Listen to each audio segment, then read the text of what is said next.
کچھ ایسے موقع ہیں کہ ایسی گھڑیوں میں دعا رد نہیں ہوتی. شب جمعہ میں دعا رد نہیں ہوتی, جمعہ کی شب میں دعا رد نہیں ہوتی, جمعہ کے دن بھی دعا رد نہیں ہوتی. اور جمعہ کے دن 2 ٹائم ایسے ہیں جو دعا کے لیے بڑے اکسیر ہے, بہت مؤثر ہے. 2 ٹائم, ایک وہ جب امام خطبہ دینے کے لیے منبر پہ جا رہا ہوتا ہے, اس وقت دعا فوراً قبول ہوتی ہے. اور دوسرا جو جمعہ کی آخری گھڑی آتی ہے, جمعہ کی جو لاسٹ گھڑی آتی ہے, اختتامی گھڑی, یعنی غروب آفتاب کے وقت, مغرب سے کچھ پہلے غروب آفتاب کے وقت, وہ دعا کے لیے بہت مؤثر وقت ہے, بہت قبول ہوتی ہے دعا. پھر اذان کے بعد سے لے کے 5 وقت, اذان کے بعد سے لے کر جماعت کھڑی ہونے تک, شیخ ابو طالب مکی قوت القلوب میں لکھتے ہیں اذان اور جماعت کے درمیان دعا کی قبولیت ایسے ہے جیسے شب قدر میں دعا قبول ہوتی. پھر اس کے بعد نماز کے بعد جو فرض نماز کے بعد جو دعا کی جاتی ہے وہ بھی رد نہیں ہوتی, وہ بھی قبول ہوتی ہے.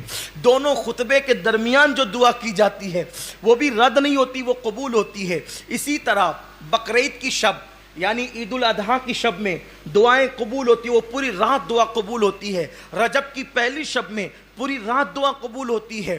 شب عید الفطر میں پوری رات دعا قبول ہوتی ہے. شب قدر میں جو 27ویں شب عام طور پہ ہوتی ہے پوری رات دعا قبول ہوتی ہے.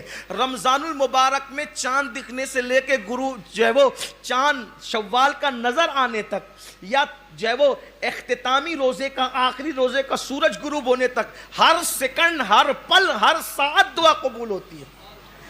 وہاں اس پورے مہینے میں کبھی دعا رد نہیں ہوتی. پورا مہینہ گویا کہ سیزن ہے مانگنے کا, کتنا مانگنا ہے مانگو, مانگتے مانگتے تھکو گے, دیتے دیتے کبھی نہیں تھکتا. کیا شان ہے میرے مولا کی.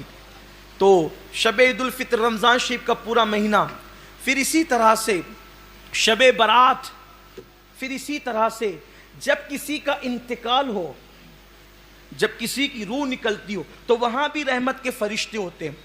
تو وہاں زبان سے کوئی ایسا کلمہ مت نکالو, اس لیے کہ وہاں جو بھی باتیں ہوتی ہیں فرشتے اس پہ آمین کہتے ہیں.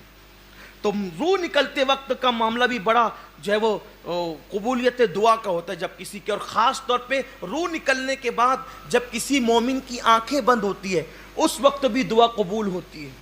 یہ بھی دعا کی قبولیت کا وقت ہے. اسی طرح بارش برستی ہے تو بھی دعا قبول ہوتی ہے, دعا مستجاب ہوتی ہے.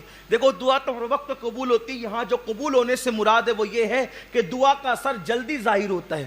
اسی طرح جب مرغ بانگ دیتا ہے, اذان دیتا ہے, اس وقت بھی دعا قبول ہوتی ہے, اس لیے کہ مرغ اذان اس وقت دیتا ہے جب وہ رحمت کے فرشتوں کو دیکھتا ہے, جب وہ رحمت کے فرشتوں کو دیکھتا ہے.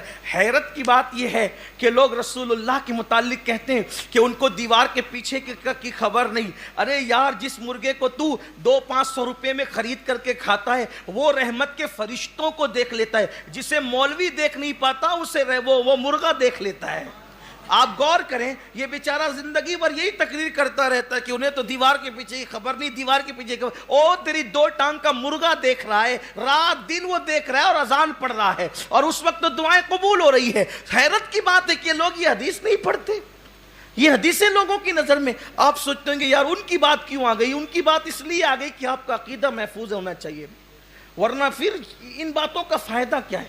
ہمارا مقصد ہے اللہ کے رسول صلی اللہ علیہ وسلم کی سچی وفا کے ساتھ جیو, اسی کا نام ایمان ہے. ورنہ اگر ان کے ساتھ وفا نہیں ہے تو پھر کوئی دعا بھی اثر والی نہیں ہے, پھر کوئی عبادت بھی اثر والی نہیں ہے. اصل مقصد دنیا میں آنے کا مصطفیٰ جان رحمت کے ساتھ وفا ہے. حضرت بیدم شوارسی رحمت اللہ علیہ کہتے ہیں کہ دنیا میں کیوں آئے, وہ کہتے ہیں عدم سے لائی ہے ہستی میں آرزوئے رسول, کہاں کہاں پھرتی ہے, کہاں کہاں لیے پھرتی ہے جستجوئے رسول. بلائے لوں تیری اے جذبے شوق صلی اللہ کہ آج دامن دل کھچ رہا ہے سوئے رسول. اور عجب تماشا ہو میدان حشر میں بے دم کہ سب ہو پیش خدا اور میں روبرو رسول. تو یاد رکھیے, جب مرغا اذان دے بارش ہو تب دعا کرو, مرغ اذان دے, بانگ دے, تب بھی دعا کی قبولیت کا وقت ہے. اس وقت بھی دعا قبول ہوتی ہے. پھر اس کے بعد کبھی کبھی ایسا ہوتا ہے، آپ کو بس اب بات ختم کرتا ہوں، ٹائم ہو گیا ہے.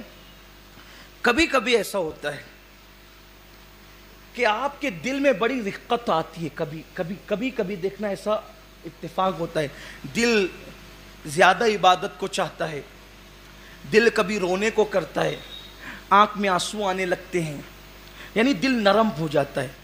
تو حدیث پاک میں آتا ہے جس وقت دل نرم پڑ جائے اس وقت دعا کرنے کو غنیمت جانو، کہ اس وقت جو دعا کی جاتی وہ فوراً قبول ہوتی. آپ سے گزارش ہے، اور بھی عنوان بہت باقی ہے ابھی، لیکن اس عنوان کو ہم مزید آگے نہیں بڑھائیں گے.